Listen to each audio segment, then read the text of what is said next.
جوشکاری پرتوی الکترونی یا EBW یکی از گونه‌های جوشکاری ذوبی است که برای نخستین بار در سال 1996 میلادی به شکل کنونی اختراع شد و مورد استفاده قرار گرفت.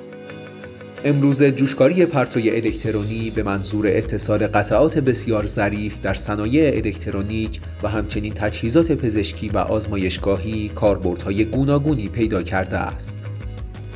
در این روش با بمباران کردن جریانی متراکم از الکترون‌های پرسرعت به محل تلاقی دو قطعه جوش اتصال میان آنها شکل می‌گیرد. در واقع انرژی جنبشی الکترون‌ها به گرما تبدیل شده و با ذوب قطعات اتصال برقرار می‌شود. در این جوشکاری الکترون‌های نشر داده شده از کاتود که به شکل پرتو درآورده شده اند با استفاده از یک تفنگ الکترونی به سمت قطعه کار شتاب داده می‌شوند.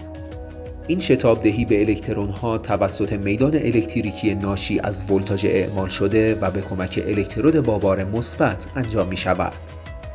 سرعت حرکت پرتوهای الکترونی در این فرایند می‌تواند تا 70% سرعت نور افزایش یابد که همین مسئله موجب افزایش انرژی جنبشی و در نهایت ایجاد حرارت خواهد شد. معمولاً برای جلوگیری از اتلاف و پراکندگی الکترون‌ها این عملیات در محفظه خلا انجام می‌شود.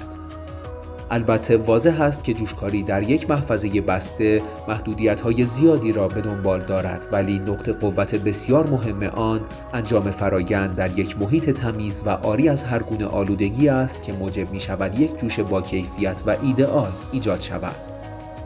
از دیگر قابلیت‌های مهم جوشکاری با پرتوی الکترونی توانایی آن در ایجاد جوش‌های بسیار باریک و عمیق است. استفاده از این جوشکاری مزایای متعدد دیگری نیز دارد، مانند حرارت ورودی کمتر به جوش در مقایسه با سایر روش‌های ذوبی، نسبت عمق به عرض بالای جوش و عدم نیاز به جوش‌های چند فاسه، ناحیه متأثر از حرارت جوش بسیار باریک به علت تمرکز حرارتی بالای فرایند، سرعت و بازدهی انرژی بالا تا حدود 95%، عدم نیاز به عملیات حرارتی قبل و بعد از فرایند و امکان جوشکاری قطعات و آلیاژهای حساس به حرارت و همچنین فلزات دیرگداز یا فعال. با این وجود جوشکاری EBW محدودیت‌هایی نیز دارد، از جمله قیمت بالای تجهیزات و کاربرد محدودتر در مقایسه با روش‌های جوشکاری قوسی، نیاز به حفاظت بالا به دلیل احتمال تولید پرتوی X در طول انجام عملیات، احتمال انحراف پرتو از مسیر اصلی طراحی شده به علت وجود میدانهای مغناطیسی و الکتریکی پراکنده، دشواری انجام تعمیرات بر روی عیوب جوشکاری و همچنین حساس بودن فرایند به متغیرهای جزئی و احتمال تشکیل برخی عیوب مانند ذوب ناقص.